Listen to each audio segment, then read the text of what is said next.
Você tem aí a sua Bíblia, vamos abrir comigo aqui, capítulo 21, do versículo 5 até o versículo 18, tá bom? Vamos à leitura? E dizendo alguns a respeito do templo que estava ornado de formosas pedras e dádivas, disse: quanto a estas coisas que vedes, dias virão em que não deixará pedra sobre pedra que não seja derribada. Perguntaram-lhe dizendo: Mestre, quando serão, pois, estas coisas? E que sinal haverá quando isso estiver para acontecer? Disse então ele: Vede que não vos enganem, porque virão muitos em meu nome, dizendo: sou eu, e o tempo está próximo, não vades, portanto, após eles. E quando ouvirdes de guerra, e rumores de guerra, sedições, não vos assusteis, porque é necessário que aconteça estas coisas primeiro, mas o fim não será agora. Então lhes disse: levantar-se-á nação contra nação, e reino contra reino, e haverá em vários lugares grandes terremotos, fomes, pestes, haverá também coisas espantosas, grandes sinais nos céus, mas antes de todas estas coisas, lançarão mão de vós e vos perseguirão, entregando-vos às sinagogas e às prisões, e conduzindo-vos à presença de reis e governadores, por amor do meu nome. E acontecerá isso para testemunho. Proponde em vosso coração premeditar, não premeditar como a vez de responder, porque eu vos darei boca e sabedoria a que não poderão resistir, nem contradizer todos quanto vos opuserem. Até pelos pais e irmãos, e parentes e amigos sereis entregues, e matarão alguns de vós, e de todos sereis odiados por causa do meu nome, mas não perecerá um único cabelo da vossa cabeça. Na vossa paciência possuí a vossa alma. Vamos orar. Senhor, graças te damos porque o Senhor nos permite reunir na sua santa presença. O Senhor nos permite, Senhor, estar aqui orando. O Senhor nos permite, ó Deus, estar cantando. E o Senhor nos permite, Senhor, aprender da sua palavra uns com os outros. Pelo Santo Espírito entre nós, ó Senhor, nos auxiliando e nos colocando na sua santa presença. Eu peço, Senhor, que pela boca do Santo Espírito o teu servo possa falar e ensinar, Senhor, esses preciosos preceitos. E peço, Senhor, que também o seu Santo Espírito possa estar no coração de cada um que está ouvindo nesta manhã. Seja presencialmente aqui no culto, na igreja, seja, Senhor, atrás aí dessa tela, querendo aprender um pouco mais da sua palavra. Em nome do Senhor Jesus, amém.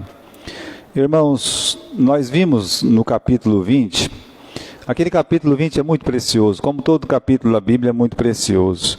Mas nós vimos como Jesus, ele foi sabatinado, como eles tentaram esmagar Jesus com palavras, com perguntas de todo tipo, toda espécie. Então, havia uma força do inimigo ali para tentar destruir a personalidade de Jesus. Esse era o propósito do diabo, era o propósito de Satanás. Eu lembro os irmãos, nessa questão preciosa, que no começo do capítulo 20, Jesus, ele estava fazendo o quê? Ele estava evangelizando. Nunca esqueça isso. Capítulo 20, versículo 1. Satanás sabe que o evangelho é o quê? É o poder de Deus para a salvação de todo aquele que crê. Então, como é que Satanás fez? Bom, eu não fechar a boca dele. Eu não posso, ele vai continuar falando. Você só vai parar de falar se você ficar mudo ou morrer. Então, ele disse assim: eu vou desviar a atenção das pessoas para alguma outra atividade que não tem, por exemplo, importância. Por exemplo, que importância tinha? Qual é a autoridade? De onde veio a tua autoridade? Essa pergunta para Jesus no capítulo 20. Quem te deu essa autoridade? O que isso tinha a ver com a salvação? Então, às vezes, essa igreja aqui, quem que deu autoridade para ela? Está pregando a verdade? Ninguém pergunta isso, mas pergunta se tem autoridade, se não tem autoridade. Então, as pessoas agora não pensam mais na salvação, elas pensam, será que ele tem autoridade para ensinar a gente? Depois veio a segunda pergunta, é lícito pagar impostos? Olha, a questão muda para a questão política, Não tem nada a ver com religião, não tem nada a ver com fé. Vamos pensar, Então o Satanás, ele está, olha, eu não quero que ele pregue o evangelho, eu quero que ele fique falando de coisa política, de imposto e tal, essas coisas, Por quê? Porque enquanto estiver falando de política, imposto na igreja, não fala de salvação. Entenderam?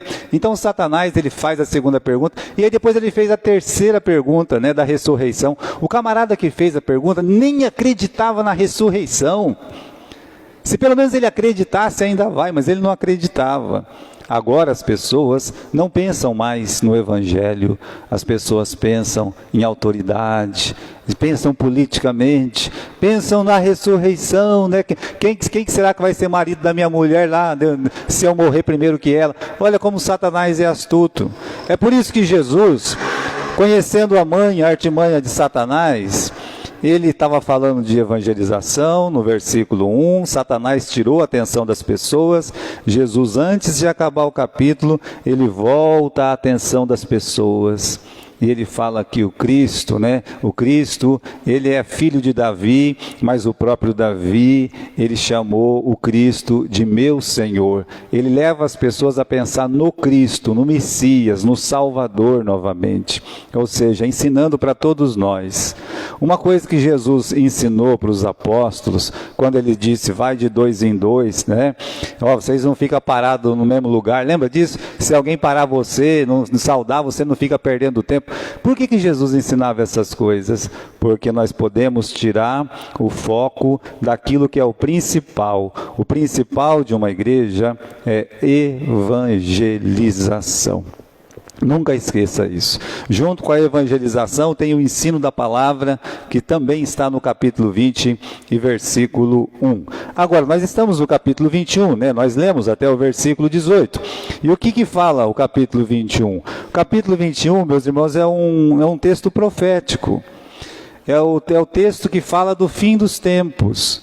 Começa aqui Jesus a anunciar, como é que vai ser, Aqui tem 2 perguntas, mas no livro de Mateus tem 3 perguntas.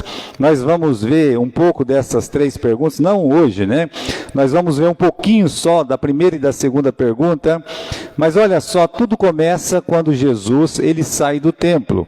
No versículo 1 do capítulo 20, versículo 5 do capítulo 21. Vamos lá? E dizendo alguns a respeito do templo. Irmãos, abra em Mateus capítulo 24 e versículo 1. Vamos dar uma olhadinha lá. Vamos fazer uma comparação dos evangelhos. Sempre que você vai ler um texto no evangelho, é bom você perguntar assim, será que Deus escreveu de um jeito diferente lá no livro de Mateus, ou de Marcos, ou de João? Então no capítulo 24 está escrito assim, quando Jesus ia saindo da onde? Ia saindo do templo. Então, irmãos, olha, preste atenção, Jesus, ele sai do templo. O que ele vai falar aqui, ele vai falar lá na montanha, tá? Isso aqui é o sermão da montanha também. Tem 2 sermões da montanha na Bíblia, no Novo Testamento, perdão. Tem aquele lá que nós conhecemos das bem-aventuranças e tem esse que é o sermão profético, que foi anunciado no sermão, no Monte das Oliveiras. Aqui, no capítulo 24, versículo 1, diz que Jesus, ele saiu do templo, é a última vez que ele entrou e ele saiu do templo. Isso é uma coisa que você deve pensar, Por quê? Porque, meus irmãos, ele não vai entrar mais dentro desse templo, acabou. Ele entrou muitas vezes, ele ensinou as pessoas naquele pátio, naquele átrio. Ele estava fazendo isso agora, naquele momento, ensinando as pessoas no templo. Ele foi expulso algumas vezes a ponto de tentar apedrejar Irmãos, quando você olha o livro de João, Jesus está no templo, ele está ensinando, e eles tentavam assim rebater Jesus, e de certa forma ele era expulso. Se você for ir agora lá para o capítulo 8 de João, só para medida de informação aqui, no capítulo 8, versículo 59, que é o último versículo do capítulo 8. Então pegaram em pedras para lhe atirarem, mas Jesus ocultou-se e saiu do templo. Agora veja no capítulo 10 e versículo 22, também do livro de João, que era o tempo de festa, né? Jesus estava naquela festa, e diz no versículo 23, que Jesus passeava no templo, no alpendre de Salomão. E aí os judeus vieram, né? Rodearam. Jesus estava falando, né? Capítulo 10, que as ovelhas dele ouvem a sua voz. Mas olha o versículo 31. Os judeus então pegaram outra vez em pedras para o apedrejarem. É só para você entender que quando Jesus ia no templo, principalmente no final do seu ministério, nesse último ano do seu ministério, ele ia para o templo, ele ensinava as pessoas e ele saía do templo, mas ele saía expulso. Ele saía à base de pedras. Realmente eles tentavam apedrejar Jesus. No versículo 39 aí. Procuravam, pois, prendê-lo outra vez, mas ele escapou das suas mãos e retirou-se outra vez para além do Jordão. Então, você tem o que aqui? Você tem o nosso Senhor, ele entrava no templo, ele saía do templo, e isso foi no começo do ministério. No final do ministério, ele só entrava no templo e geralmente ele era expulso do templo com tentativas de apedrejamento. Agora, aqui não foi tentativa de apedrejamento, mas ele está indo embora do templo. Ele não volta mais. O templo foi abandonado, junto com o sistema. O sistema, meus irmãos, era corrupto. Ele denunciou a corrupção do templo. Não vamos esquecer isso também.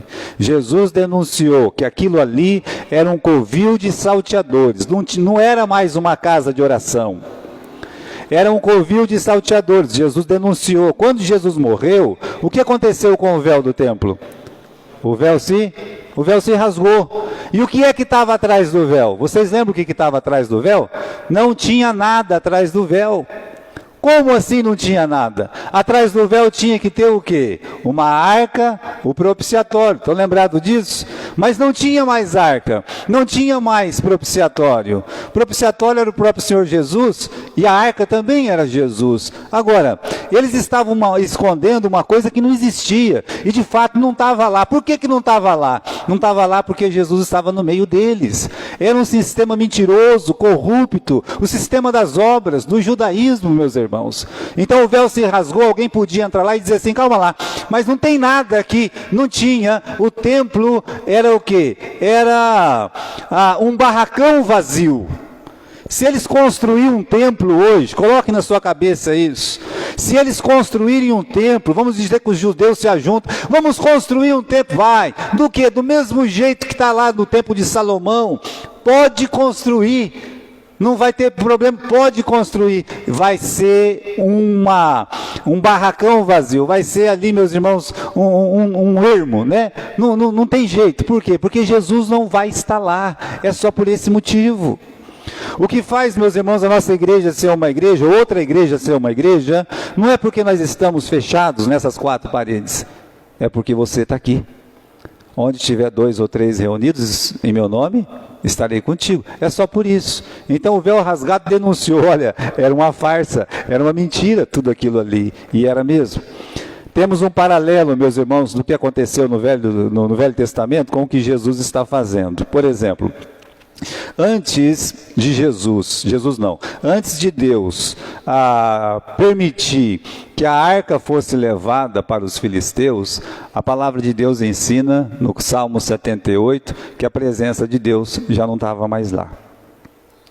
Depois, no tempo de Salomão, a mesma coisa, antes de Nabucodonosor entrar, invadir, derrubar o templo, a presença de Deus também não estava mais lá. Agora nós estamos vendo isso acontecer no Novo Testamento. Vamos voltar lá no capítulo 24, versículo 1 de Mateus, que diz que Jesus, ele saiu do templo. Agora, por que que ele sai do templo, né? Na verdade, meus irmãos, quem abandonou foi os homens. É assim que funciona. Não é que Jesus, ele abandonou o templo. Na verdade, os homens já tinham abandonado o caminho há muito tempo, né? Então, Deus, ele permitiu que Siló, por exemplo, fosse destruída. Onde ficava lá a arca, lembra? No tempo de Eli, Deus permitiu. Acabou.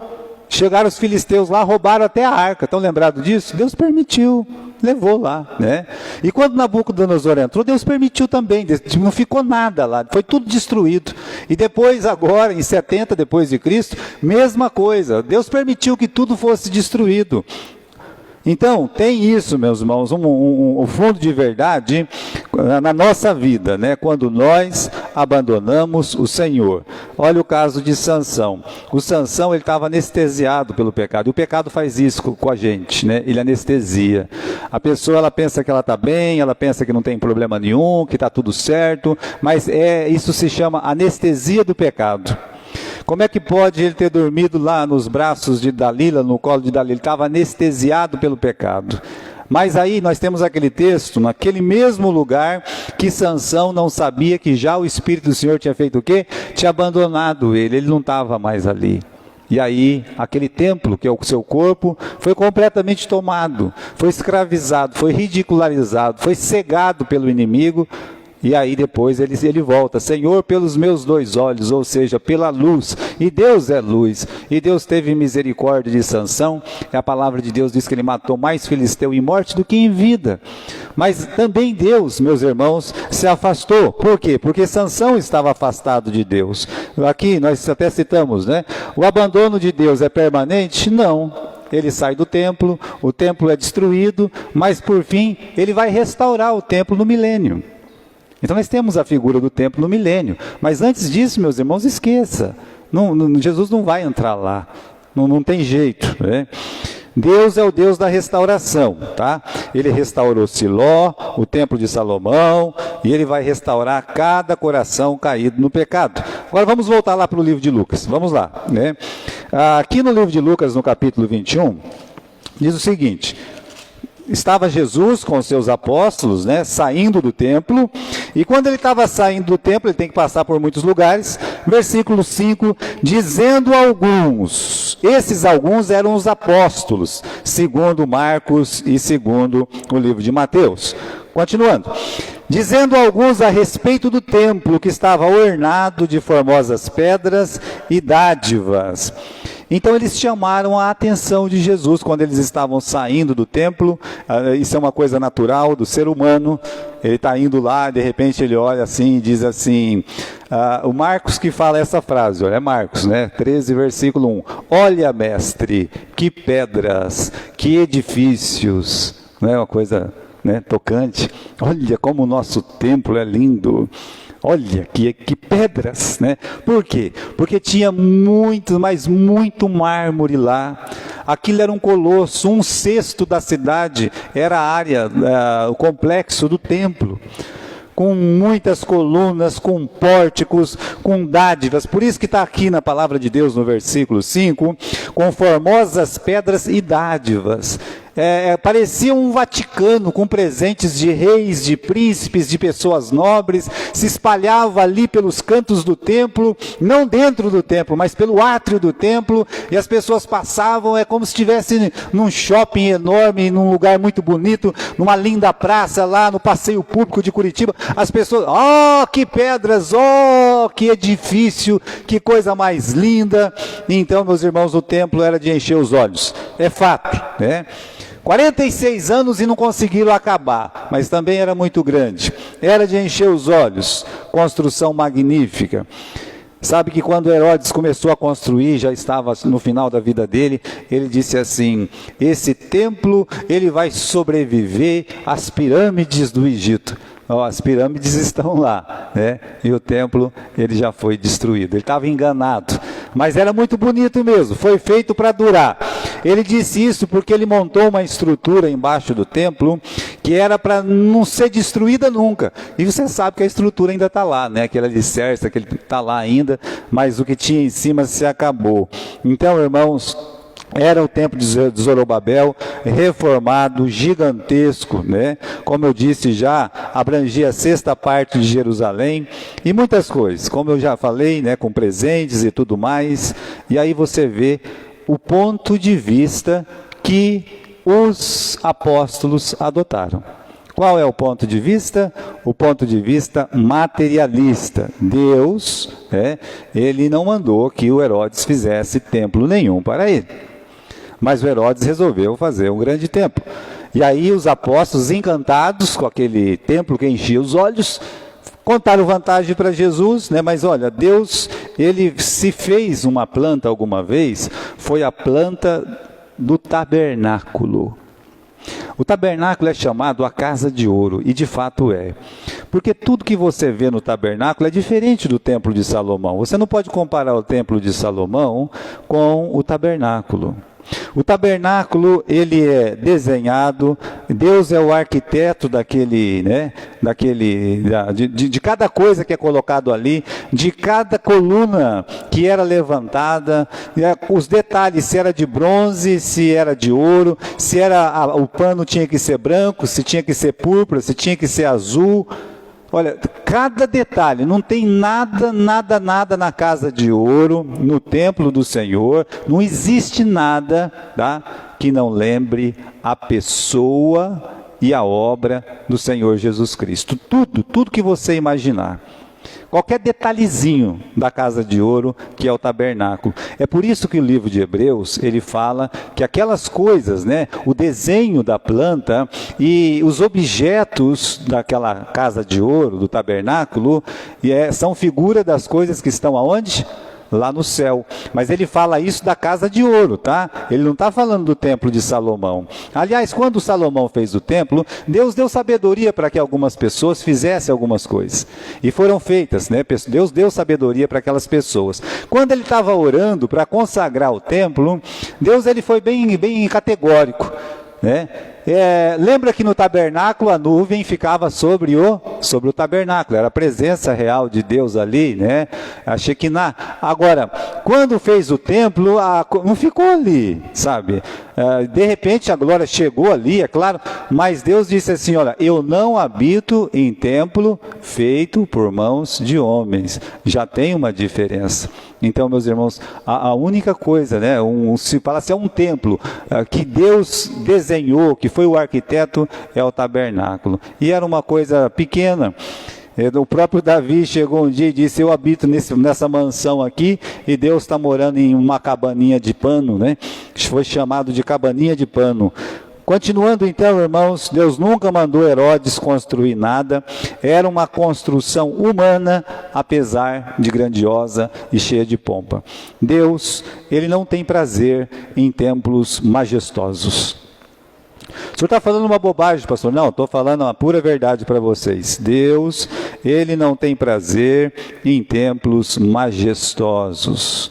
Eu tenho dito para os irmãos que tem igreja que é o seguinte, ela vai ficar 1 ano, 2, 3, 4, 5, 10 anos, ela nunca vai abrir um trabalho, ela nunca vai começar um novo trabalho. O pastor que está lá nunca vai abrir uma congregação que seja, não vai abrir. Você sabe por quê? Porque a preocupação desses pastores é embelezar a casinha de boneca, como falava o pastor João, a casinha de boneca que eles entraram dentro e algumas pessoas vêm e ficam junto. Então existe uma casinha de boneca, né? Agora nós vamos fazer o seguinte, vamos fazer aquilo lá. Eu estava dizendo semana passada para os irmãos, né, que nós estamos no mesmo chão de quase 30 anos atrás. Parece pouco, né? Mas é o mesmo chão. E eu acredito que quando foram colocadas essas telhas, eu não sei não, mas você estava junto, Hudson, quando colocou, você também estava, Renate, foi um tempo difícil, né? A Renate com as meninas e o Hudson, eles colocaram terra aqui dentro, se não me falha a memória. Porque isso aqui era um buracão. Então você veja bem, ainda nós estamos usufruindo de um tempo que as pessoas elas não tinham absolutamente nada, nada, nada, nada. Para comprar um piso desse foi feito assim uma economia enorme, enorme, enorme, de não poder nem pagar quase água e a luz, e nós estamos usufruindo. Então, irmãos, eu penso 1000 vezes antes de arrumar uma coisa dessa aqui, não é porque eu sou sovinha, não. Sabe por quê? Eu tenho muitos defeitos, sim, não são poucos. Mas se sobrar R$10, eu mando para as missões, mas eu não gasto aqui dentro.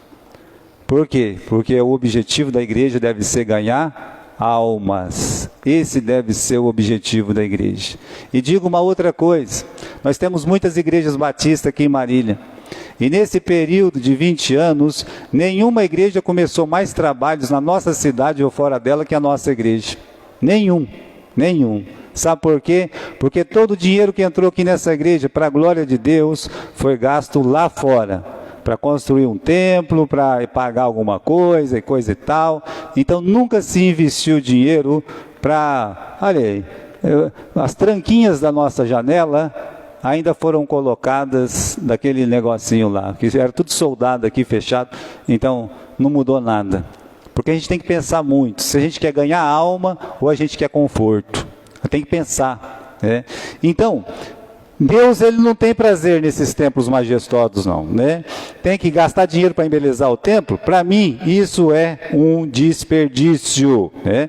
Então, nós vamos decidir, quero morar numa casa de boneca ou eu vou evangelizar, gastar o dinheiro com coisa que é útil. O que é útil? Quem ganha almas é sábio. Bom, voltando para o versículo 5, houve essa gabação, sabe, esses elogios às pedras. Elogio às pedras, oh, que pedras, que templo, que lindo, né? E aí então Jesus olha e diz assim, pedras, não ficará pedra sobre pedra, versículo 6, quanto a estas coisas que vedes, dias virão em que não ficará pedra sobre pedra que não seja derrubada. Então, irmãos, ao dizer isso, ele está prevendo a destruição do templo que aconteceu 30 anos depois da sua morte. Ele profetizou, ele disse para as mulheres, né, que estavam acompanhando ali na Via Dolorosa, chorando por ele, parando lá, querendo ampará-lo, e ele carregando aquela cruz, ele disse, mulheres, não chore por mim, né? Chorai por vós mesmas e chorai por vossos filhos, mas não choreis por mim. Não chora por mim. Jesus ali também estava prevendo a destruição do templo. Realmente, irmãos, não ficou pedra sobre pedra. O general Tito entrou em Jerusalém, derrubou aquela porta, derrubou muros, mas quando ele chegou no templo, porque o templo se tornou um local de resistência de um grupo que era, nós temos aqui, meus irmãos, na Bíblia, tem os herodianos e tem os zelotes. Os zelotes, eles montaram o quartel-general deles dentro do templo, no final. Todo mundo ficou lá escondido lá dentro, então foi dada uma ordem pelo general. Eu quero que vocês derrubem essa casa, esse templo, pedra por pedra. E Flávio Joséfo, que é o escritor, que é o grande historiador, ele era um judeu que no começo estava junto com os judeus na resistência, e depois ele mudou de lado, e ele ficou do lado do Tito, dos romanos, e ele descreveu a pormenores a destruição do templo, que foi cruel. Muitas pessoas morrendo lá dentro, sangue que se derramava, que caía e ia lá para fora, foi uma coisa horrorosa. Mas não ficou pedra sobre pedra. E aí não vai ser diferente da Igreja Batista da Fé. Então, quando Jesus voltar, meus irmãos, para que vai servir esse templo? Quando Jesus, ele tiver, vamos dizer, no final dos tempos, tantas coisas vão acontecer que todas as igrejas serão fechadas. Vão ser destruídas. Então, para que vai servir toda a pompa? Vamos dizer que vamos imitar aquela igreja, não sei aonde, né? Que é feita de cristal. Olha aí. Uma catedral feita de cristal. Isso deve custar muito dinheiro. Quantas almas podia ser gasto? Lembra daquela lista de Schindler, que ele pega o relógio dele e fala, olha, isso aqui podia valer 2, 3 pessoas. Estão lembrados disso aqui? Isso aqui podia valer 2, 3 pessoas. Eu poderia ter salvado mais 2, 3 pessoas. Meus irmãos, eu não quero chegar no final da minha vida, além de tudo que eu já fiz de errado, eu não quero chegar com esse peso, com essa culpa, dizer assim, olha, eu podia ter ganhado mais 2, 3 almas se eu não tivesse feito aquele púlpito de marfim que custa lá 50, 60 mil reais. Podia ter comprado um terreno, aberto uma igreja numa vila, feito uma evangelização de crianças. Podia ser tão diferente. Estão entendendo? Então não vai ficar pedra sobre pedra. Notre Dame, não vai ficar pedra sobre pedra. A matriz lá, a Catedral da Sé, não vai ficar pedra sobre pedra. Eu, pessoalmente, se pudesse escolher, se eu fosse católico, né? Eu acho mais bonita a do Santo Antônio ou a do São Bento? De São Bento, eu acho a de Santo Antônio, né? Então, lá também, a matriz de Santo Antônio aqui, não vai ficar pedra sobre pedra. Não vai sobrar nada. É o que Jesus está dizendo. Aí, meus irmãos, a declaração sobre o futuro trágico do templo gerou 3 perguntas. 3 perguntas escatológicas. E eu queria voltar lá no livro de Mateus, no capítulo 24, para a gente poder ver na íntegra quais são as 3 perguntas, porque o livro de Lucas só nos informa 2. Então tá lá. Vamos lá. Capítulo 24 e versículo 3. Estando assentado no Monte das Oliveiras, chegaram a ele os seus discípulos em particular e disseram, dize-nos, quando serão estas coisas?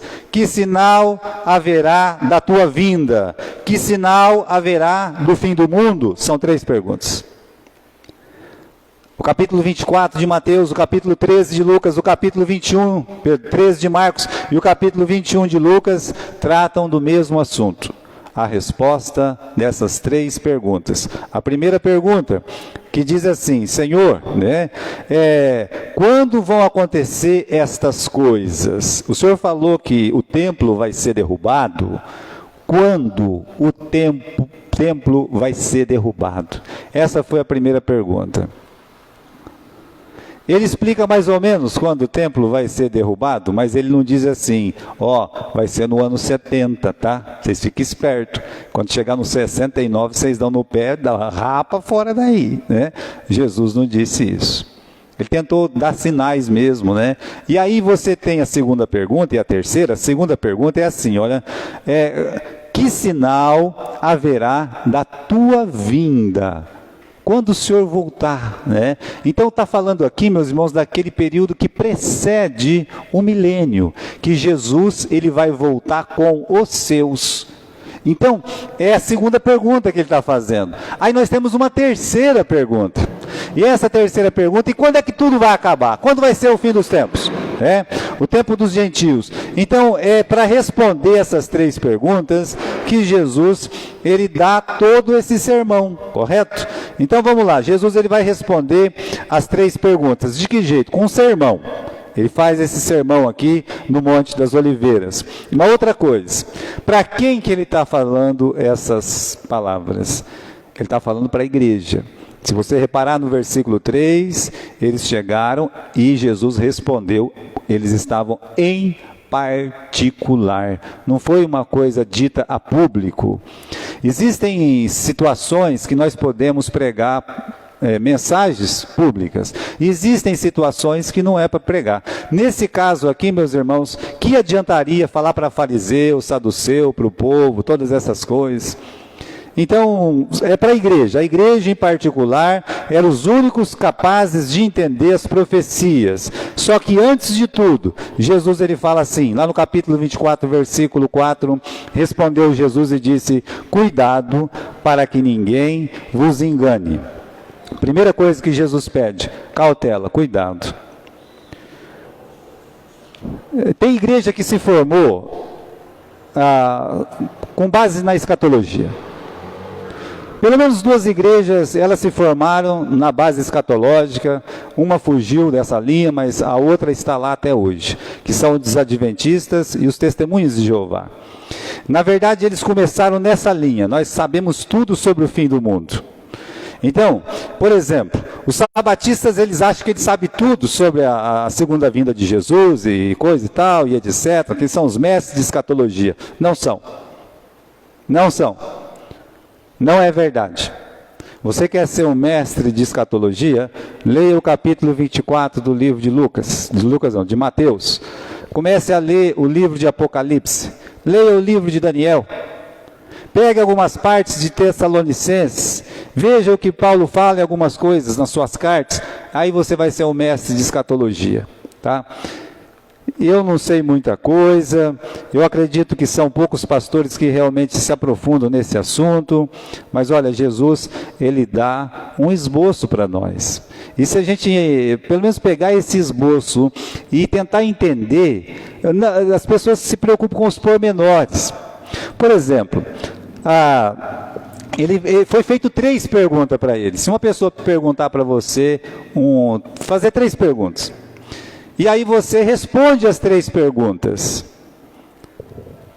e aí tem um assunto que você não entrou. Por quê? Porque não estava nas 3 perguntas. E a pessoa fala assim, não existe. Por exemplo, o milênio. Ninguém perguntou do milênio aqui. Jesus não falou sobre o milênio, vocês estão entendendo? Jesus está respondendo as perguntas que fizeram para ele. Se alguém tivesse perguntado do milênio, ele falaria do milênio. E não é por isso que você vai pegar, tem um pastor que fala assim, não existe milênio porque Jesus não falou do milênio. Mas como é que Jesus não falou do milênio? Não falou, aqui no capítulo 24 não tem, e também no livro de 1 Pedro não tem. Agora, 2 Pedro. Agora, se Pedro não falou, se o Mateus não falou, né? É porque não era o assunto deles essa questão. Mas quando Jesus escreve um livro escatológico, e Jesus ele escreveu um livro escatológico, que é o livro de Apocalipse, que é a revelação, aí você tem diversas vezes mencionado o milênio. Entenderam? Para poder concordar com o Velho Testamento, com os textos de Isaías. Agora, meus irmãos, não é tudo que está aqui no capítulo 24, mas ele nos dá um esboço. Por exemplo, eu escrevo aqui, né, para não esquecer, porque eu tenho a memória muito curta, minha cabeça é ruim de lembrar. Então eu escrevo para mim e quem sabe para você também que gosta de fazer uma anotação. Eu coloco, mas não é tudo que eu coloquei aqui que eu falo. E tudo que eu falo, às vezes não está aqui, entenderam? É a mesma coisa. Você, né, não fique chateado se alguns assuntos não forem abordados, mas nós vamos tentar abordar alguns. Irmãos, vamos voltar lá para o versículo 5 e 6 de Lucas, capítulo 21. Lucas, capítulo 21, versículo 7. Perguntaram dizendo, mestre, quando serão estas coisas? Que sinal haverá quando isto tiver que acontecer? Versículo 8, e Jesus disse, vede que ninguém vos engane, porque virão muitos em meu nome, dizendo, sou eu, o tempo está próximo, não vades, portanto, até eles. Então está aqui, né? Primeiro, a volta de Jesus, ela vai ser marcada por alguns sinais políticos religiosos. A volta de Jesus. Primeiro, Jesus ele fala desses falsos cristos. Você lembra que temos 4 cavaleiros do Apocalipse? Tem os cavalos do Apocalipse montados. Então você tem aqui no esboço de Jesus a prefiguração daqueles 4 cavaleiros do Apocalipse. Porque o primeiro cavaleiro, aquele que está montado num cavalo branco com um arco nas suas mãos, que é um arco, que é um instrumento de guerra, a Bíblia diz que ele vem para reinar. Lembra? Que ele vem para reinar e tal, mas ele é o anticristo. Aquele simboliza o anticristo. O falso Cristo. Por isso aqui no esboço de Jesus ele diz, olha, é o seguinte, né? Vede que não vos engane, porque virão muitos em meu nome. Agora, não é no nome de um profeta, como Jesus foi profeta, apenas.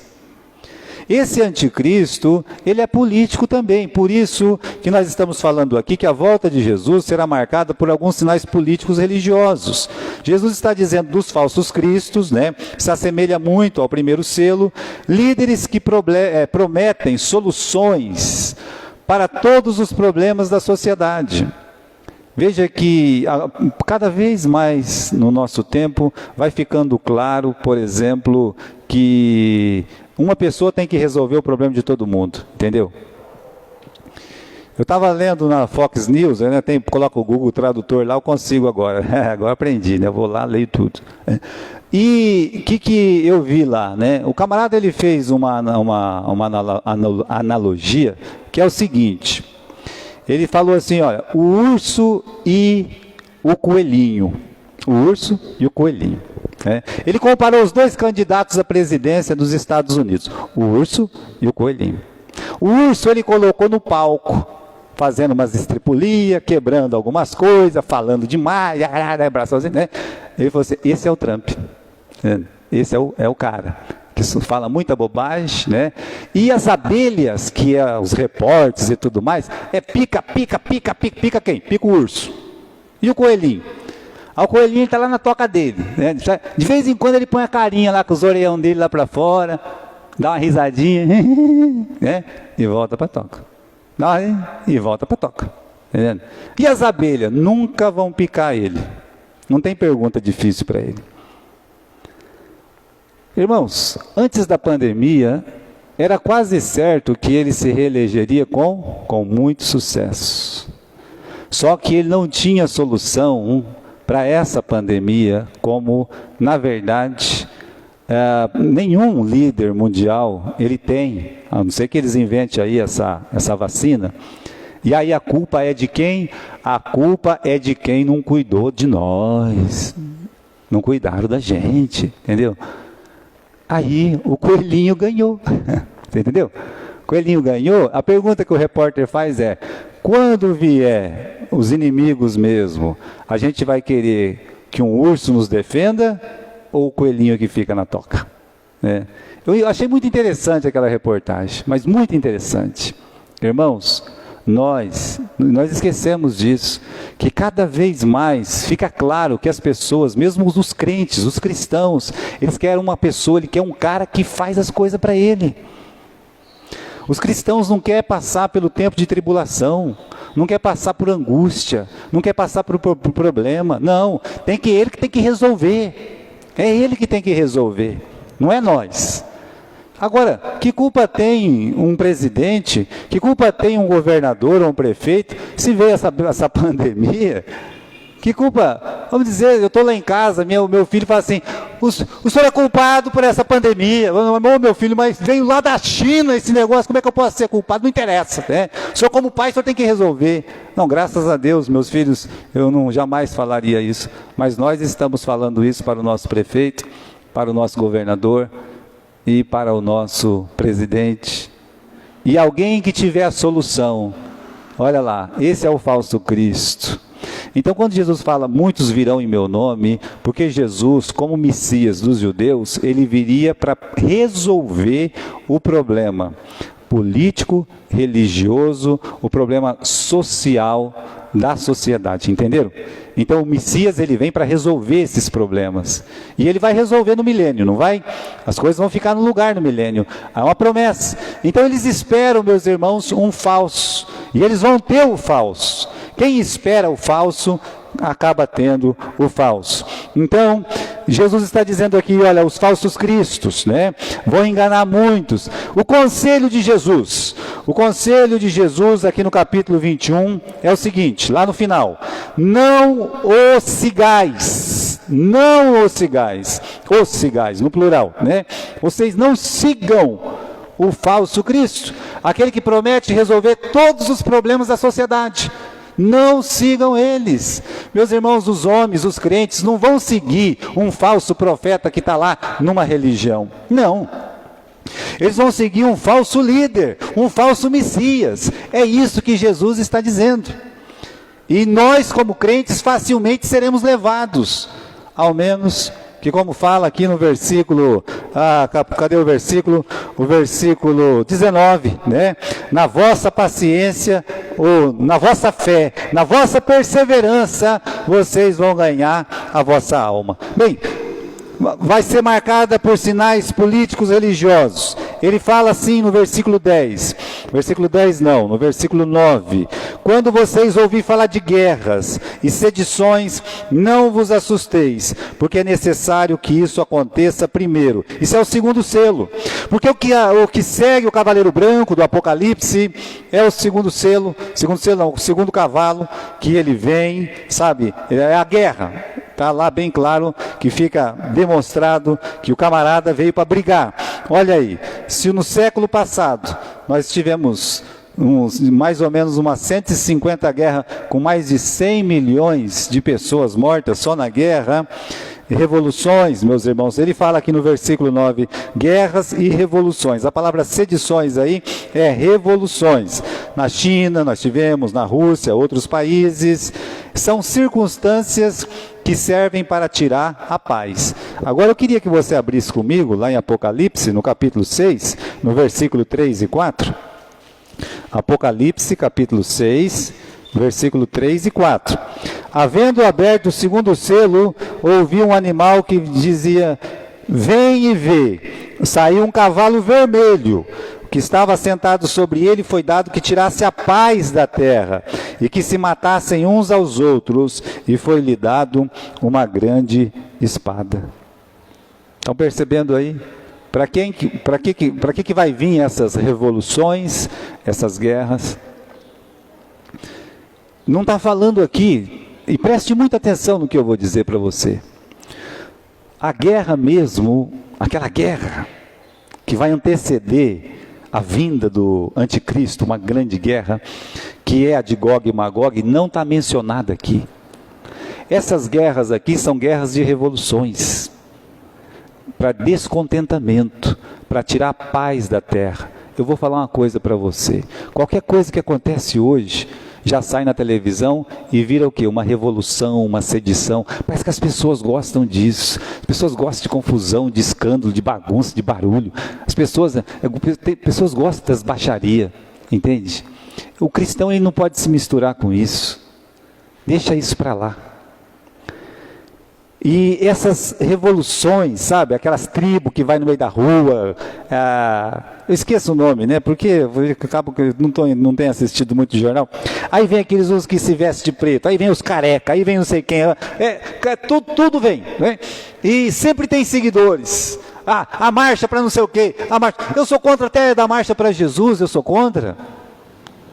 Pregue Jesus, não é para você marchar para Jesus, é para você pregar o nome de Jesus. Se cada um que estivesse lá tivesse evangelizado um amigo que seja, já dobraria o número de cristãos no Brasil, ou em qualquer lugar que se faça a marcha para Jesus. Para quê? Para fazer com que um líder religioso se torne bem colocado politicamente? Não tem o meu apoio. Então o mundo está se dividindo, está se fragmentando em pequenas tribos. As tribos hoje, elas são mais importantes que as nações, entende? E é o que Jesus tinha dito e está acontecendo já, né? Qual que é o conselho de Jesus? Lá no capítulo 21 e no versículo 9. Isso é necessário que aconteça. Está vendo só? Não vos alarmeis, não é o fim. Aí sim, Jesus ele disse que vai se levantar nação contra nação, no versículo 10. Levantar-se a nação contra nação, reino contra reino, haverá vários lugares, vamos esperar aqui, né? Vamos ficar só no versículo 10. Aí, meus irmãos, nação contra nação, e aí você tem reino contra reino, será o quê? Será o preparo, nesse caso aqui, refere-se sim à guerra de Gog e de Magog, tá? Aí nós temos um indício, não no versículo 9, mas nós temos esse indício no versículo 10. Isso vai acontecer. Nós vamos ter a terceira guerra mundial. Vai acontecer, a gente sabe que não é inevitável, falta água no mundo, falta comida no mundo, os homens, os líderes são cada vez mais peçonhentos, egoístas, então tudo leva para essa terceira guerra mundial. Agora, nós temos o seguinte, a volta de Jesus vai ser marcada por sinais políticos religiosos, mas também será marcada por uma por grandes catástrofes naturais. Está aqui no versículo 11. Haverá em vários lugares grandes terremotos e fomes e pestes, e haverá também coisas espantosas e grandes sinais nos céus. Irmãos, esse aqui, o terceiro, né? O terceiro selo, ele aparece para nós aqui. É muito parecido, se você olhar lá no capítulo 6 de Apocalipse novamente, naquele local que nós lemos, acho que agora é o versículo 5, né? Havendo aberto o terceiro selo, ouvi o terceiro animal dizendo, vem. Olhei e eis que tinha um cavalo preto, e veio sobre ele o que estava sentado, tinha uma balança na mão. E ouvi uma voz no meio dos 4 animais que dizia, uma medida de trigo por 1 dinheiro, 3 medidas de cevada por 1 dinheiro. Não danifique o azeite e o vinho. O que nós temos aqui?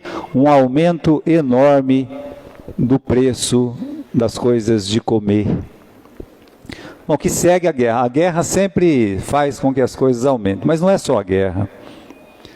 A pandemia, meus irmãos, tirou o pacote de arroz de tanto para tanto. Vocês sabem disso. Mas sabe por quê? Porque as pessoas não têm o que comer. Vão parar tudo, vão parar de trabalhar, vamos todo mundo ficar em casa e coisa e tal. Se quiser fazer isso, você faz. Tem todo o direito de fazer isso aí. Só que se o agricultor fizer isso, você morre de fome.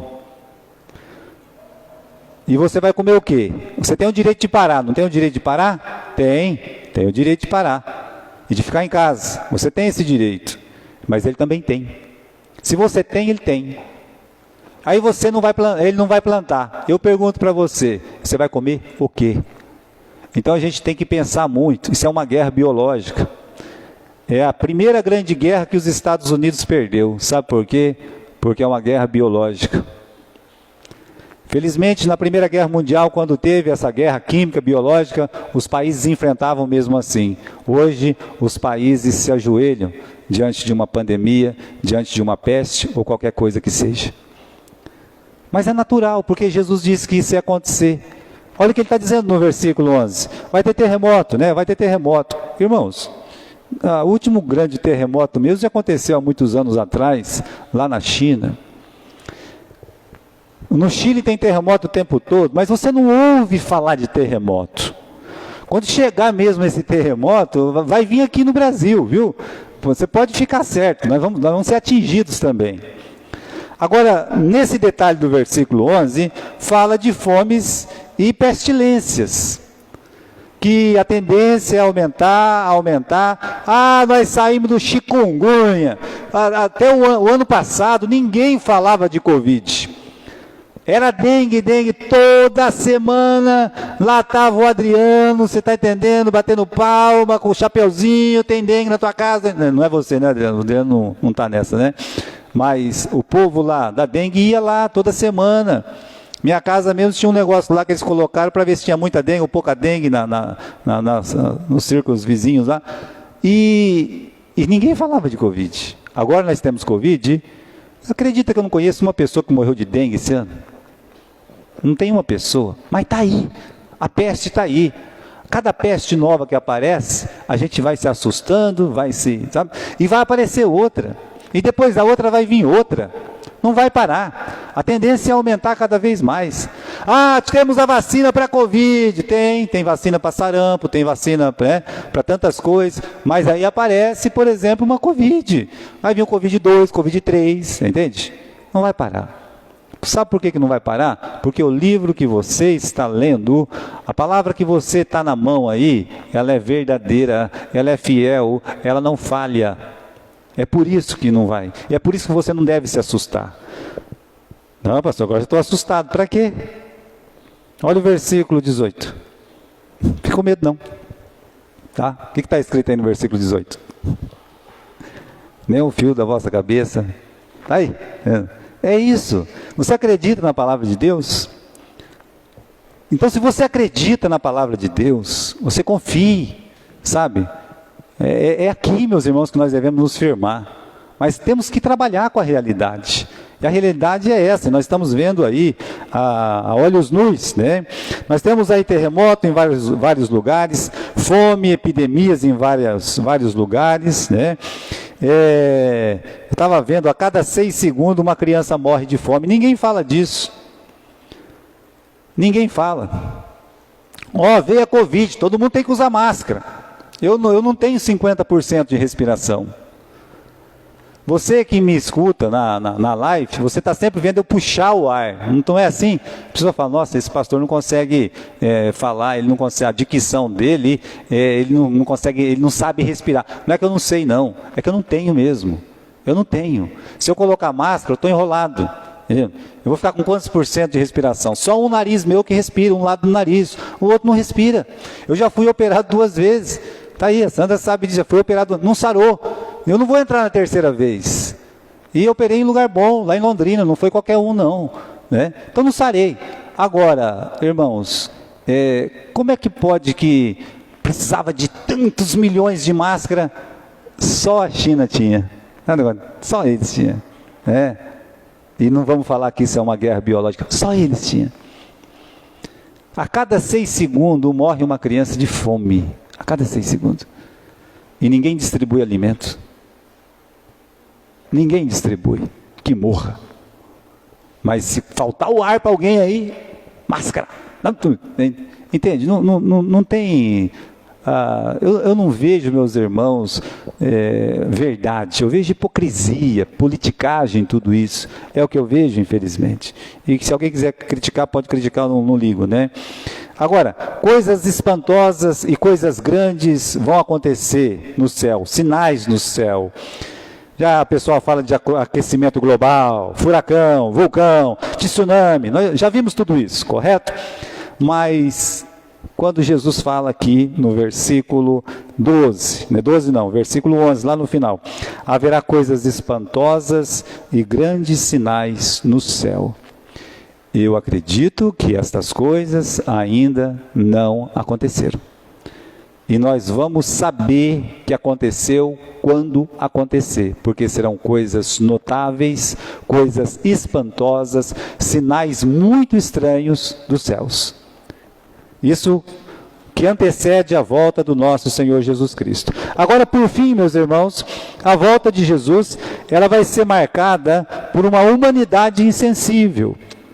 Tem sinais, tem pestes, tem guerras, tem sedições, mas também tem uma humanidade insensível. Não tem aqui em Lucas, né? Não, Lucas, infelizmente, o texto lucano, ele não se atém a isso. Mas quando você volta, por exemplo, em Mateus, para a gente poder terminar o nosso estudo, Mateus, capítulo 24, e versículo 12. Ele diz assim: por se multiplicar a iniquidade, o amor de muitos esfriará. Então, nós vamos ter o aumento da iniquidade. Iniquidade é diferente de pecado, tá? Alguém que tem um comportamento contrário à moral, à religião, à justiça, à igualdade, etc. Isso é iniquidade. Eu posso pecar contra a religião, contra a moral, contra a justiça, tal, mas eu sei que eu estou errado. Aqui está dizendo que essas pessoas, eles já têm o hábito de fazer isso, para eles não está errado. Isso é iniquidade. Uma pessoa iníqua transgride as leis e normas morais e éticas, sem qualquer tipo de ressentimento ou escrúpulo. A pessoa transgride todas as leis morais, religiosas e tal, mas ela não tem escrúpulo, é normal. Para ela é normal, ela não sente o pecado. Ela não se arrepende. O iníquo é o indivíduo que já está acostumado a pecar, não se importando mais com as consequências, e também ele não tem vergonha de cometer, ele faz na frente de todo mundo. É por isso que tem essa questão hoje de ideologia de gênero. É por isso que muitas igrejas vão se encher de casais do mesmo sexo, sentado do seu lado, porque eles não vão sentir mais o pecado, e a sociedade vai aceitar, e a igreja vai aceitar, e todo mundo vai aceitar. Por quê? Porque vai ter o aumento da iniquidade. Não é porque é certo, é porque é o aumento da iniquidade. A pessoa não sente mais o que é certo e o que é errado. Enquanto se você cai, se você peca, você sente aquele pecado, você é levado pelo Espírito Santo ao arrependimento. Então aquilo é um pecado. A iniquidade, a pessoa não sente mais. A mente já está cauterizada.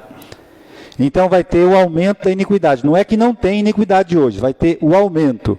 Junto com o aumento da iniquidade, existe o esfriamento do amor. Entenderam aí? O esfriamento do amor. Uma coisa um pouco diferente. Quando fala de esfriamento de amor, as pessoas vão perdendo, né? Amor de pai, amor de mãe, amor de marido, de esposa. Não tem mais sentimento, sabe? E já está acontecendo isso. Tinha um acidente aqui. Meus irmãos, o que aconteceu no Rio Grande do Sul, para mim é uma barbárie também, eu acredito nisso. Tá? Para mim, mais barbárie ainda é a pessoa ficar ali do lado, filmando tudo, sem tomar uma providência. Entenderam? A pessoa está filmando tudo. Se alguém estiver afogando, até parece essa figurinha de vez em quando, o camarada está lá, só com a mão lá em cima, morrendo, né? E aí, o camarada, em vez de pegar um pedaço de pau, se sabe nadar, pula lá dentro, tenta salvar, ele tira uma selfie. Eu estava na morte dele, eu vi, você está entendendo? O caminhoneiro bateu o caminhão, morreu, ficou lá do lado, os indígenas estavam tomando tudo, e o pessoal, em vez de ir lá, tirar o corpo do sujeito, tire o corpo dele, né? Os índios pisando em cima para pegar as coisas, tire logo! Porque tem que procedimento nada, tire logo, vai lá, tire lá, seja humano, né? E aí, primeiro o pisoteamento, depois, felizmente, foram lá e tiraram. Mas não tem mais amor, as pessoas não têm mais amor. Sabe, troca o sentimento de amor por 5 segundos de fama, sabe? Tropé danado, confusão, griteiro e todas essas coisas. Tá aí. Vai esfriar o amor. Vai esfriar o amor dentro da igreja. O amor dentro da igreja vai esfriar. A apostasia, que é o abandono da fé por líderes cristãos famosos. Agora, tudo que é errado o Papa apoia. Antigamente o Papa era até um bom Papa, né? Eu dizia, olha, a coisa está tão feia que a gente está com saudade do João Paulo II. Acredita numa coisa dessa, né?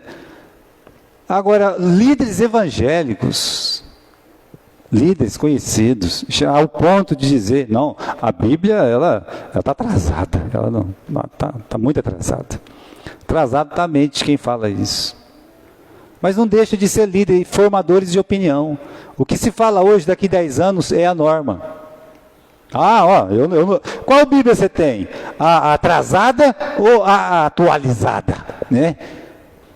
Entenderam o que está acontecendo com o nosso mundo? O amor vai se esfriar, a apostasia de pessoas conhecidas, líderes conhecidos, formadores de opinião. Tanto faz o pastor Gilberto virar apóstata ou não virar. Isso não vai afetar a sociedade, irmãos.